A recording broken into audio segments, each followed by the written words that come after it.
Hey everyone, thank you so much for another month of joining us for our monthly webinars.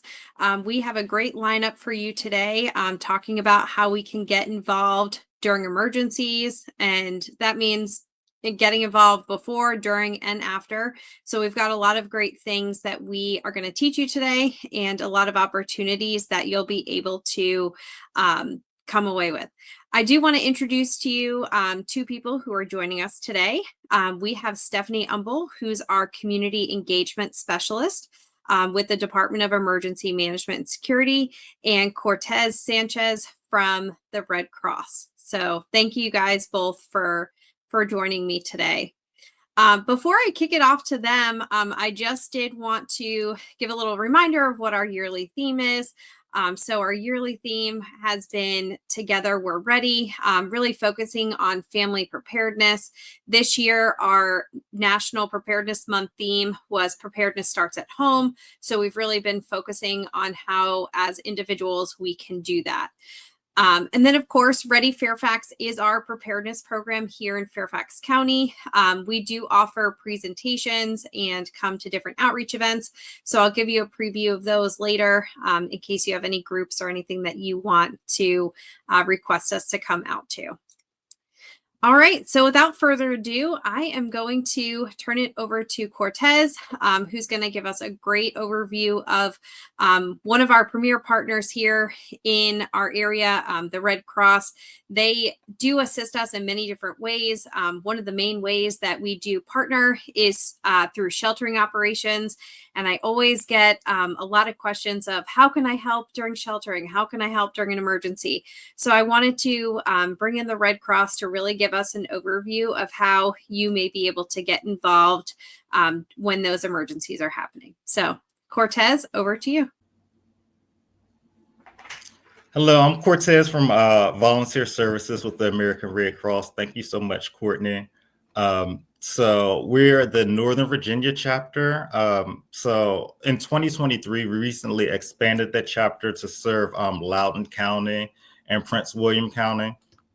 So as you see here, we do respond to our largest response disaster-wise, which some people don't know, is house fires. So we assisted 258 households last year.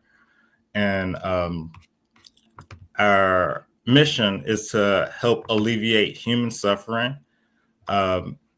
So we do that through the generosity of our donors and our volunteers.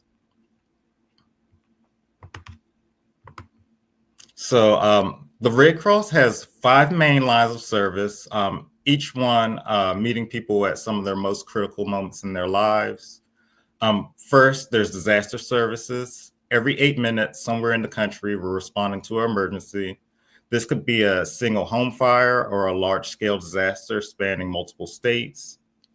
When people lose everything, we're here to make sure they have clean water, a safe place to sleep, hot meals, and someone to lean on. Next is our armed services. Right here in this region, we have one of the largest service to armed footprints in the nation, serving military veterans from Fort Belvoir, which is here in Fairfax, Pentagon, and Quantico Clinic in Prince William County. We're here to help prepare for deployments, stay connected during emergencies, and cope with some of those unique challenges in military life. I'll talk about that a little bit more on a later slide. And another piece of our mission is blood services. The Red Cross created the first nationalized blood program back in the 1940s. And today we supply 40% of the nation's blood supply. And that's due to our generous donors. And we also, September was Sickle Cell Awareness Month. So sickle cell disproportionately affects the African American community. So we do seek out diverse donors and diverse volunteers to help us meet our mission. In addition to that, we have our training services. So for over 115 years, we've been teaching people how to prepare and respond to emergencies. So think of your CPR classes, lifeguard, swimming. whether it's in person, online. We give people the skills to save people's lives. And we've also been going out in the community to teach hands-only CPR, which is not a certification course, but they found by doing those chest compressions, it helps, people, make it to the hospital and, get those life-saving services. And then finally, we have international services. So from reconnecting families separated to conflict to teaching international humanitarian law, we're a part of a global network that stretches over 200 countries. And these 5 lines of service represent the full mission of the Red Cross, whether it's across the street, across the country, or across the globe.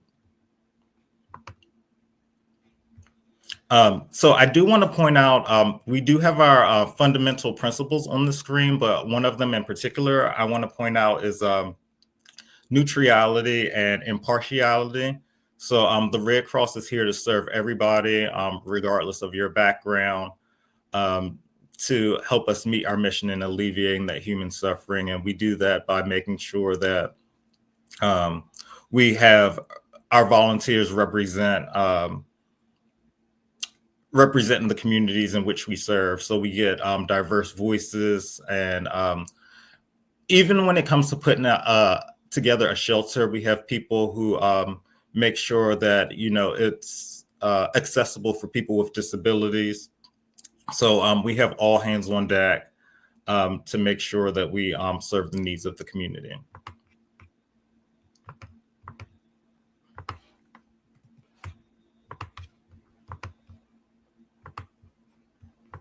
Okay.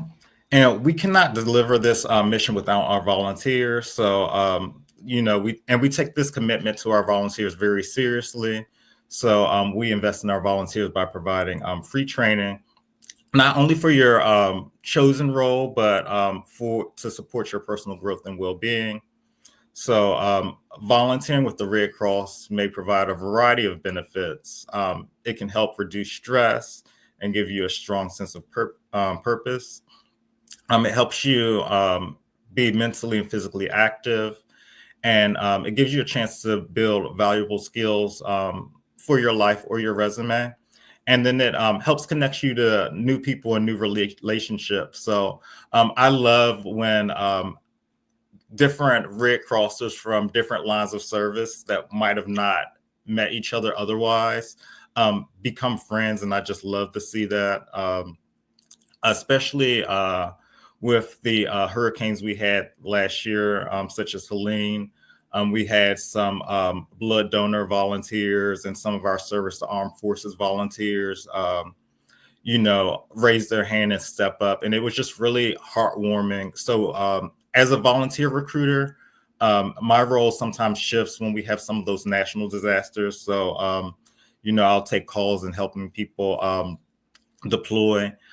So it was just really empowering to hear, people from all different types of background, different parts of the mission step up.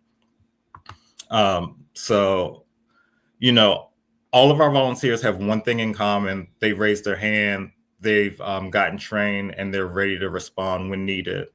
So when you volunteer, you're not only helping others, you're helping gain opportunities to grow your skills, grow personally, and be more prepared, with your household and, as an ambassador within your community.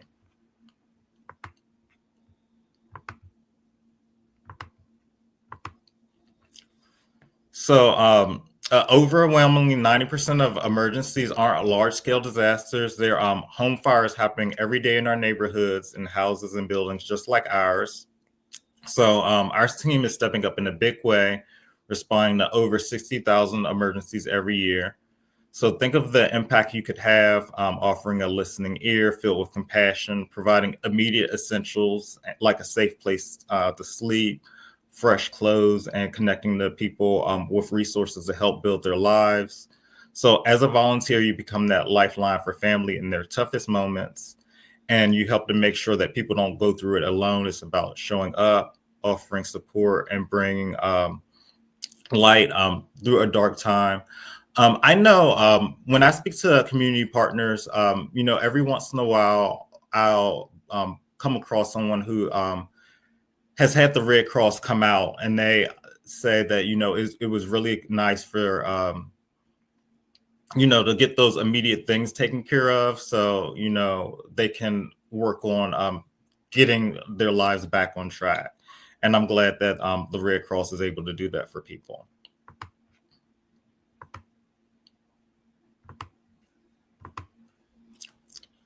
So let me paint a picture for you. Imagine it's 2 o'clock in the morning and a family lost their home in a home fire. They're standing outside with nothing but the clothes on their back, scared, cold, unsure what to do next. This is when our disaster action team volunteers arrive. They're the first to step in, offering food, clothing, and a place to stay, even if it's just a shoulder to lean on. With only 6 hours a week on call, you could be the person to bring hope in someone's darkest moments. So let's rewind that further. Before the fire even started, imagine a Red Cross volunteer knocking on that same family's door a few months earlier, installing a smoke alarm, teaching them how to stay safe. That's the work of our Sound the Alarm campaign. So once a month, the Northern Virginia chapter goes out to neighborhoods that have had an uptick in home fires. So we install like 3 smoke detectors into people's homes. We typically do it on one Saturday a month. We generally provide free food and free T-shirts. And, it's a good way for individuals and businesses to get involved. We do offer this opportunity for people who are ages 16 and older. In addition to that, behind the scenes, making sure that responders have all the supplies we need. We're actively recruiting for our disaster logistics team members. They're the ones that keep everything moving, from tracking vehicles, ordering supplies, managing our warehouse, inspecting our facilities, and making sure that we're ready before, during, and after a disaster. It's steady, quiet work, but without it, our response wouldn't happen. So this opportunity is about 5 hours a week, and our logistics volunteers make sure that when disaster strikes, we can get the help out to the people who need it the most.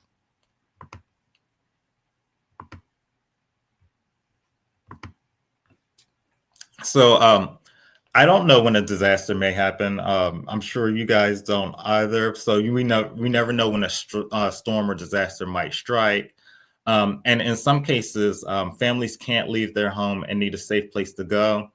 So they arrive at a Red Cross shelter, scared, uncertain, unsure what to do next. This is where you might be able to step in as a disaster shelter responder.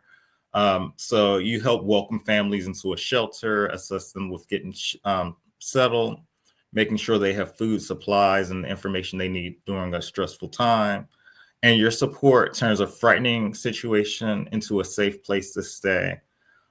This role happens right in your own community. Whether a shelter is needed is flexible, just 5 to 10 hours a month. Shifts range from 4 to 12 hours, and this includes 3.5 hours of virtual training to prepare you. So by volunteering, you're not just running a shelter, you're offering stability, reassurance, and helping neighbors where they need it the most. And there's nothing more rewarding to know that you're making a difference. So we're also offering, shelter exercises as well, just to get people ready for that.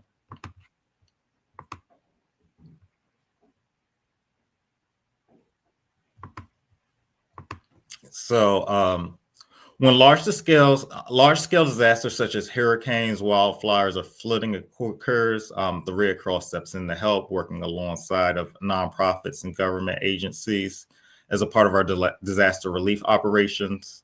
Our focus is on meeting the most urgent needs of affected communities, which include providing shelter, meals, clean water, emotional support.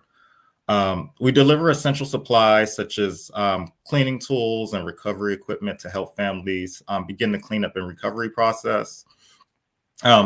Recent events demonstrate the impact of our work. Our 2024 Hurricane Helene made landfall in Florida as a Category 4 storm, causing widespread damage. The Red Cross quickly mobilized to provide shelter, meals, and comfort to those affected. And in January 2025, wildfires in California destroyed homes and communities. The Red Cross partnered with local agencies to deliver critical supplies and support recovery efforts.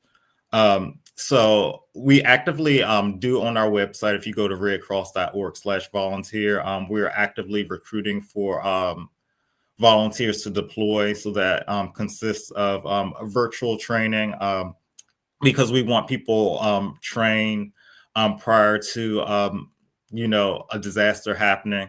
So there's moments where a disaster strikes and then a lot of people raise their hand to volunteer, but we want to get in the habit of having people train prior to those disasters, so we have all hands on deck.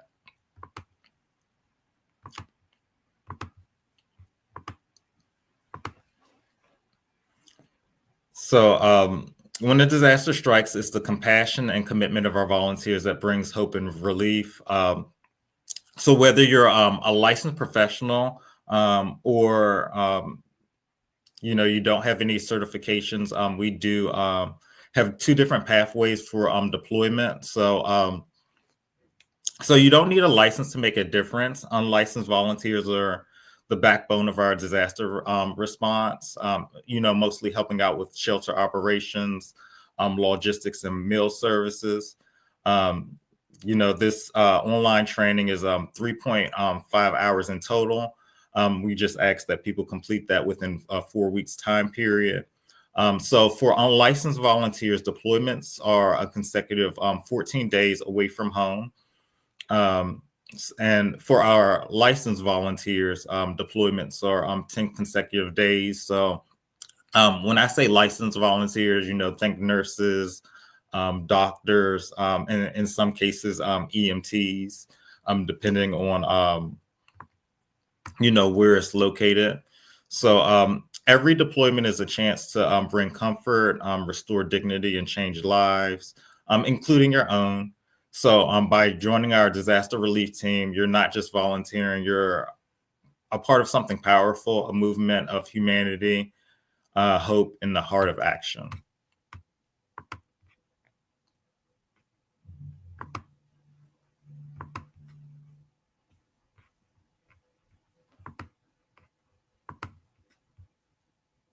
So also, beyond disaster relief, there's more ways to make an impact. So we do have our military treatment facilities. I personally had spent about 6 months helping out our team at Walter Reed Military Medical Center. So at our military treatment facilities, we have Red Cross volunteers providing comfort, not only to the patients, but to the hospital staff and family members. So I know that some of our clinics, such as at Fort Belvoir, we have therapy dogs. So therapy dogs, they go and they visit patients, and sometimes they can just come visit the Red Cross office and pet the dogs, which gives comfort. We have people that work in our sewing department making adaptive clothing for people, and also we also supply comfort items. So people don't always know that they're going to go to the hospital, right? But the Red Cross office might offer like movies, books, back scratchers, lotions, even shavers, so you can feel comfort while you're staying there. So our volunteers at our military treatment facilities does a variety of things. I briefly touched on our Restoring Family Links outreach volunteers. So people who are separated through conflict, people can reach out to the Red Cross if they haven't heard from our family member. And, just a message such as, I'm alive can, help, alleviate some of that stress and worry from those family members. And then we're always looking for blood donor ambassadors, specifically right now in our Fairfax office. So basically, they are there to help sign people in and make sure that people have a positive experience when they're donating blood. So, we also provide like refreshments, and we've recently had community outreach volunteers, provide education surrounding our sickle cell initiative and get more inclusive donors. So they're reaching out to like the Latino community and working with like our historical Black colleges to get those messages out there. And, just letting people know that, everybody's, welcome.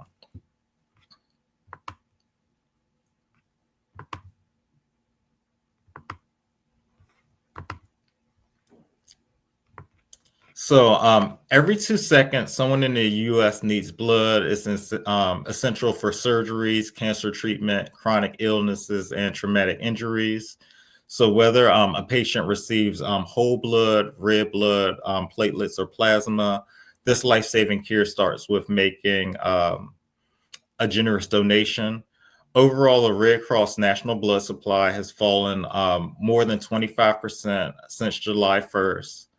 Blood product distributions to hospitals are outpacing the number of blood donations coming in, which is rapidly drawing on the blood supply. So the Red Cross is working with hospitals around the clock to meet the blood needs of patients, but we can't do it alone. So you can make an appointment to give blood or platelets by using the Red Cross donor app, visiting redcross.org, or calling 1-800-RED-CROSS. And what I think is cool, one of the initiatives that we recently started this year is any Red Cross volunteer can go to our Volunteer Connections portal. So when you go to redcross.org/volunteer and, set up an account, we do have the option for volunteers to sign on to do additional blood donor ambassadors shifts.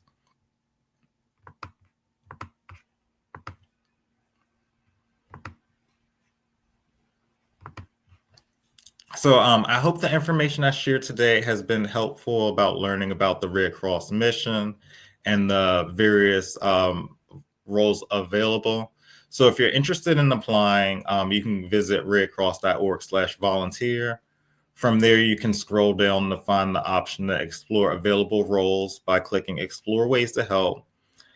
Then you can enter your zip code, and from there, you'll have a list of opportunities with the full description. So it will have the opportunity, what some of the duties are, and then it will also have the time commitment. So if you know that you're available, say 10 hours out the week, you can see that opportunity. And then we also have a variety of opportunities. So you can find opportunities that fit your schedule, whether it be in person or virtual. We also do have some volunteer opportunities at our national headquarters. So some of those will include like more specialized roles, such as, IT and stuff like that.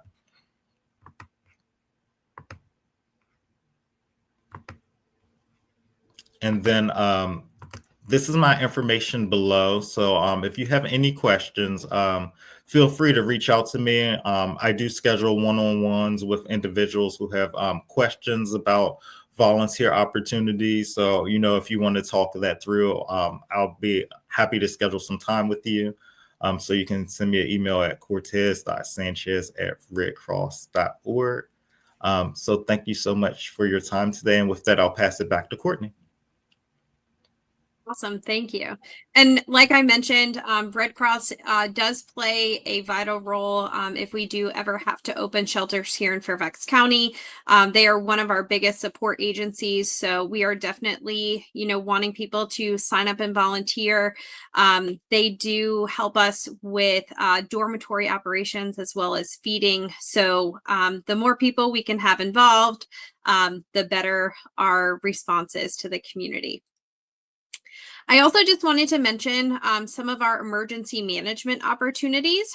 So I'm going to give Stephanie an opportunity to talk about the Emergency Management Volunteer Corps, and then I'll tell you about our volunteer emergency team. Go ahead, Stephanie. Thank you, Courtney. Hi, everybody. Happy Wednesday. So within the county, we have many different volunteer opportunities available here at the Department of Emergency Management and Security, DEMS for short, is the EM, Emergency Management Volunteer Corps. So a little history on this program. We started back in 2018, which was a huge year for us. That was when the organization started, and one of our first events done.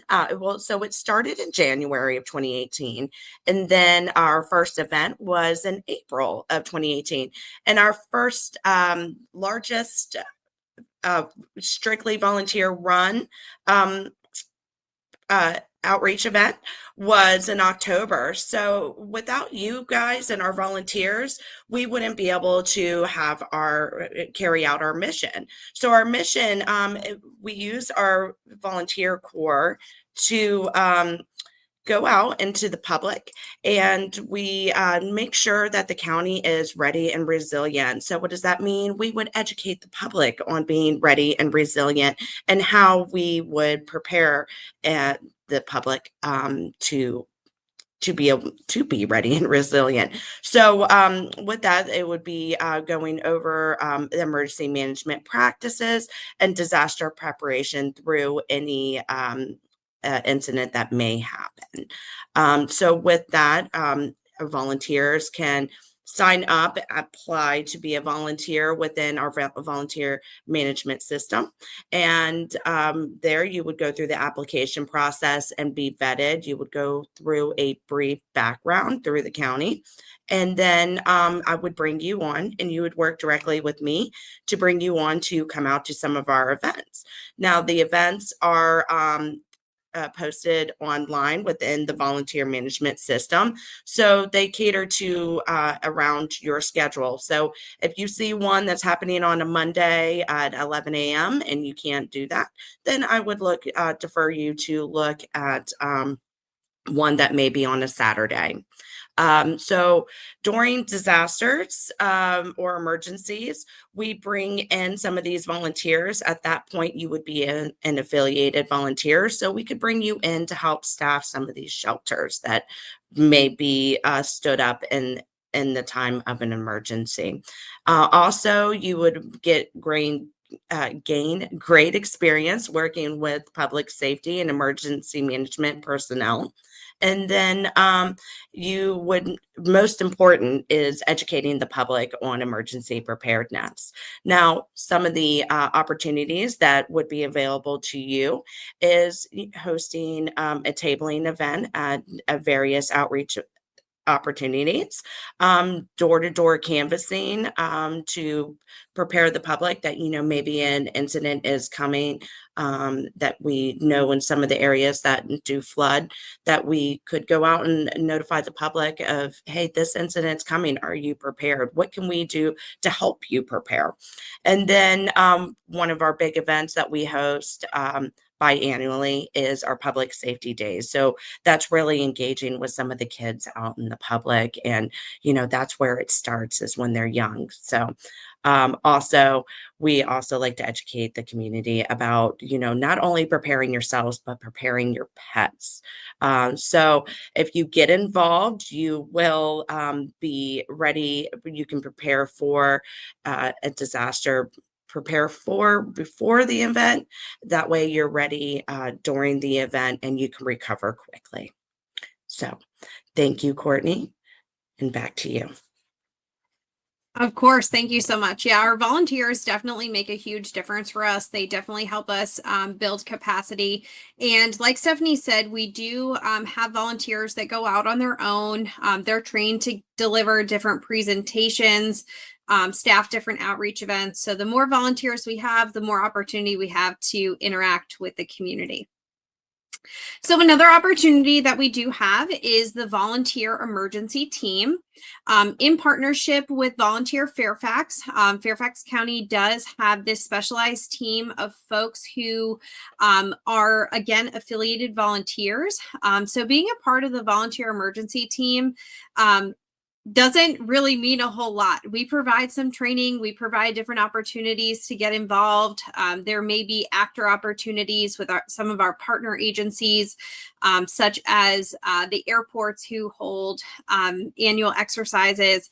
And being a part of this team just means you're on the list and you want to volunteer during an emergency. So it's an opportunity for us to go to folks who are affiliated with us first before we go out to folks who may not be affiliated with us. We also have some of those volunteer emergency team members who want to take a little bit of a next step. So those volunteer emergency leaders, we do train them to help us set up volunteer reception centers. Volunteer reception centers are opportunities where we may have spontaneous volunteers who are not affiliated with the county who may want to come out and volunteer during an emergency. And we want to make sure that we have a process and a way to get all of those volunteers signed up in our county system, make sure they're covered by our volunteer insurance. And then, of course, we want to be accountable for them. So we want to know where they are, what they're doing, and be able to track all of the good things. So our volunteer leaders, they are trained in different stations. So intake and referral, doing safety briefings, and just making sure all of those operations at a volunteer reception center can go smoothly. We also train volunteers on how to help us with donations management. So that could mean that volunteers are brought in, they are helping to receive donations, they are tracking them. And then, of course, if we do have a donation center set up where folks may need to come and utilize those resources, our volunteers can help put together those orders based on what the public really needs. So we do have a systematic process to do all of this, lots of best practices from around the country.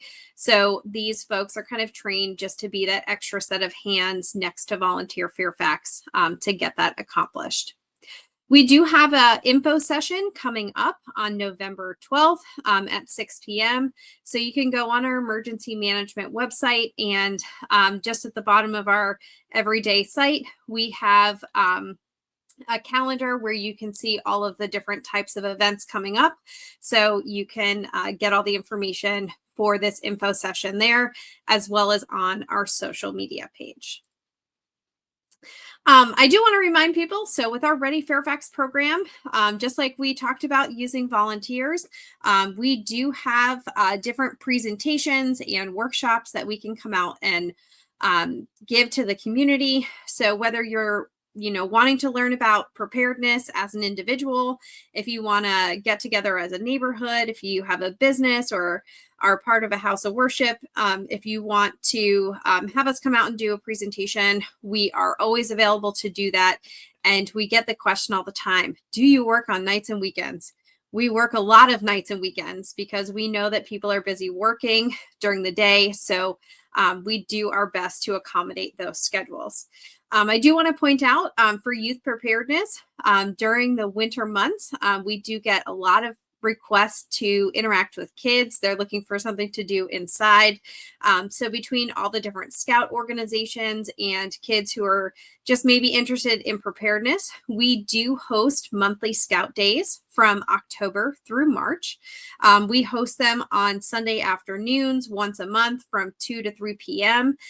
So if you are interested in joining one of those, you can find that on our calendar section in our website as well. And then, of course, I just want to remind you, we have the Community Emergency Response Guide. This is a great tool.